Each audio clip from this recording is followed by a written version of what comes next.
2001년 5월 어느 날, 일본 아오모리현에 사는 리코는 남편인 코바야시와 함께 TV를 보고 있었습니다. 그러던 중 뉴스를 통해 얼마 전 있었던 방화 사건을 접했던 그들. 2층짜리 건물이 불길에 휩싸여 5명이 사망하고 4명이 중상을 입었다는 뉴스였죠. 당시 범인인 남성이 타고 도주했다는 차에 관한 이야기가 나왔을 때 리코는 남편을 바라보았습니다. 그 차는 남편의 차종과 같았거든요. 게다가 방화 사건이 일어났다는 5월 8일에 원래는 자신이 차를 쓸 예정이었지만 남편이 일이 있다며 가져갔던 것이 기억났던 그녀.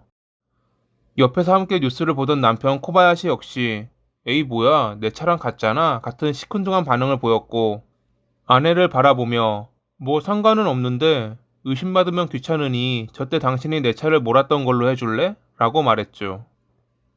아무렇지도 않게 말하는 모습에 리코는 그가 범인일 리 없다고 생각하며 알겠다고 답했고, 그녀의 대답과 동시에 코바야시는 안주를 만들어 달라며 아내를 주방으로 보냈습니다. 그리고 잠시 후 뉴스에 나온 범인의 몽타주. 만약 이를 리코가 봤다면 그녀는 범인의 정체를 바로 알 수 있었을지도 모릅니다.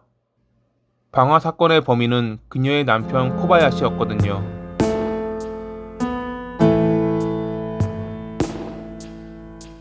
1958년 5월 19일에 일본 아오모리현 미나미 스가루군에서 사형제 중 차남으로 태어난 코바야시.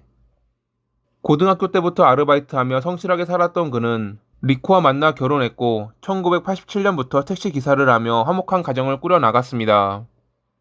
부침성이 좋아 직장 동료들과 잘 어울리고 근무 태도도 성실해 많은 이들에게 호감을 샀던 그는 가끔 소액으로 경륜을 즐기는 취미만 있을 뿐 흠잡을 것이 없는 행복한 남자였죠. 하지만 불행은 예고도 없이 찾아오는 법. 1997년 어느 날, 그는 지인인 히마리에게 돈을 빌려주었습니다. 중매를 서준 은인이었기에 절박해 보이는 그녀의 부탁을 거절하지 못했죠. 당시 그는 가지고 있는 현금이 없었기에 그녀가 시키는 대로 사채업체 4군데에서 50만엔씩, 거기에 그의 아내까지 사채로 50만엔을 빌려 그들 부부는 하나로 약 2,500만원을 만들어 그녀에게 빌려주었습니다. 곧 1억 원이 들어오니 금방 돌려주겠다던 히마리는 그대로 잠적했죠. 그녀의 소식을 듣게 된 것은 얼마 뒤 신문을 통해서였습니다. 미야기현에서 그녀가 몇몇 이들과 함께 스스로 목숨을 끊었다는 신문 기사. 당시 코바야시 부부와 같이 히마리에게 돈을 빌려주고 받지 못한 이들이 더 있었지만 그들 역시 그녀의 사망으로 사채에서 빌렸던 돈은 모두 본인들의 책임이 되었습니다. 2,500만 원이 큰 돈이긴 하지만 성실하게 일하면 언젠가는 갚을 수 있는 돈입니다. 하지만 코바야시의 생각은 달랐습니다. 어차피 사채로 돈을 빌렸으니 거기에 돈을 더 빌려 경륜에서 따서 갚겠다는 어리석은 생각을 했던 것이죠. 하지만 사채에 더불어 월급을 갚으란 돈까지 경륜으로 날렸던 그는 결국 부모님에게까지 손을 벌리는 지경에 이르렀습니다. 부모님이 어느 정도 갚아주었지만 당시 그가 빌렸던 돈이 꽤 많았던 탓에 마지막에는 거의 3천만 원에 달하는 빚이 남아있었다고 합니다. 2000년에 그의 아버지가 돌아가시며 물려주신 재산으로 그는 그 빚을 모두 청산할 기회가 있었습니다. 하지만 그는 마지막이 될 기회를 저버리고 차 한 대를 뽑은 뒤 나머지 돈을 모두 경륜으로 날렸죠. 거기에 구매한 지 얼마 안 된 차를 담보로 받은 600만 원까지 모두 도박으로 날리며 그는 다시금 빈털터리가 됐습니다. 이를 알게 된 어머니와 아내는 격노했고 그는 무릎 꿇고 사과하며 다시는 도박에 손을 대지 않겠다고 맹세. 어머니는 다시 한번 도박을 한다면 인연을 끊겠다며 업체에 담보로 잡힌 차도 처리해 주었지만 얼마 안 가 그는 다시 차를 담보로 잡고 돈을 빌린 뒤 경륜으로 모든 돈을 날렸습니다. 직장을 옮기며 값을 받은 돈으로 차는 찾아왔지만 여전히 많은 빚이 남아있었고 더 이상 돈이 나올 구석이 없자 그가 선택한 것은 강도질이었습니다. 사채업체는 항상 큰 돈이 있고 경비도 그리 삼엄하지 않으니 강하게 협박하면 돈을 줄 거라는 단순한 생각을 했던 코바야시. 2001년 5월 8일, 그는 만약을 위해 한 번도 이용하지 않은 사채업체를 찾았고 건물 앞에 차를 세운 뒤 계단을 이용해 업체로 올라갔습니다. 돈을 갖고 도망칠 때 따라오지 못하게 하려고 계단 중간에 휘발유를 적신 신문을 놔두었던 그는 업체의 문을 열며 돈을 내놓지 않으면 불을 지르겠다고 소리쳤지만 당시 지점장은 그의 요구를 거부하며 곧바로 경찰에 신고했다고 합니다. 당황한 코바야시는 신문지에 불을 붙여 카운터 안으로 던졌고 도망치는 와중에도 계단에 놔두었던 신문에 불을 붙이며 건물은 순식간에 화마에 휩싸였습니다. 건물에 있던 사람 중 4명은 중상을 입고 탈출에 성공했지만 5명은 뒷문이 잠긴 줄도 모르고 건물 뒤쪽으로 갔기에 끝내 탈출하지 못했죠. 당시 허둥거리며 건물을 빠져나온 뒤 차를 몰고 도주했던 코바야시는 행인들에게 목격됐고 경찰은 몽타주를 확보, 차종을 확인할 수 있었습니다. 다음날 뉴스를 통해 사망자가 5명이나 나왔다는 것을 본 그는 동요했습니다.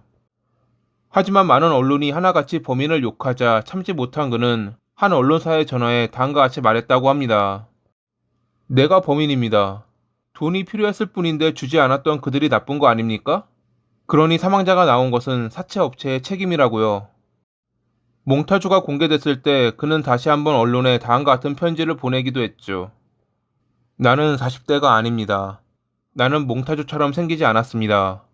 목격자의 진술은 거짓입니다. 범행의 차는 이용하지 않았습니다. 자기 딴에는 뭔가 수사에 혼선을 주려한 듯하지만 사실 생각해보면 정말 멍청한 발언이긴 합니다. 진짜 범인이라면 경찰이 용의자를 잘못 특정하고 있다며 좋아했을 테니깐요.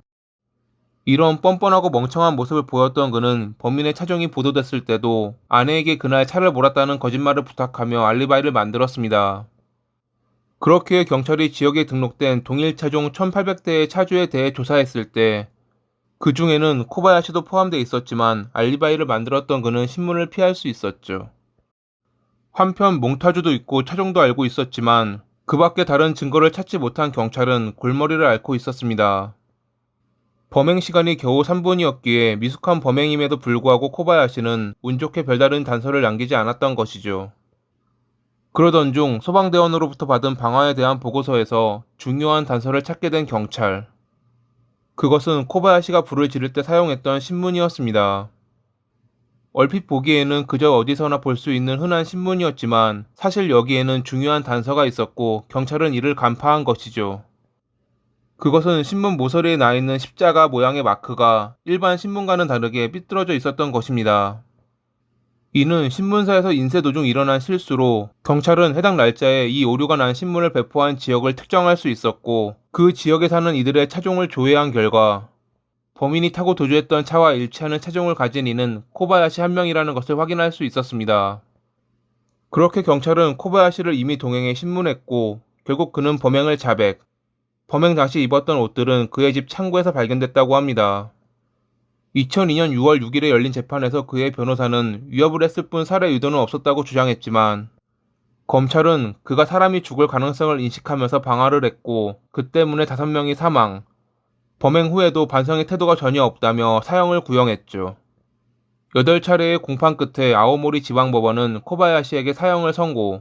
그는 항소했지만 끝내 사형이 확정되며 2014년 8월 29일에 형이 집행됐습니다. 지인에게 속은 것은 안타깝지만 딱 거기까지. 빚을 갚을 수 있었음에도 도박에 빠져 결국 죄 없는 이들을 살해했던 그가 지옥의 불구덩이에서 죗값을 받고 있기를 바라며 이만 마칩니다. 오늘도 시청해주셔서 감사합니다.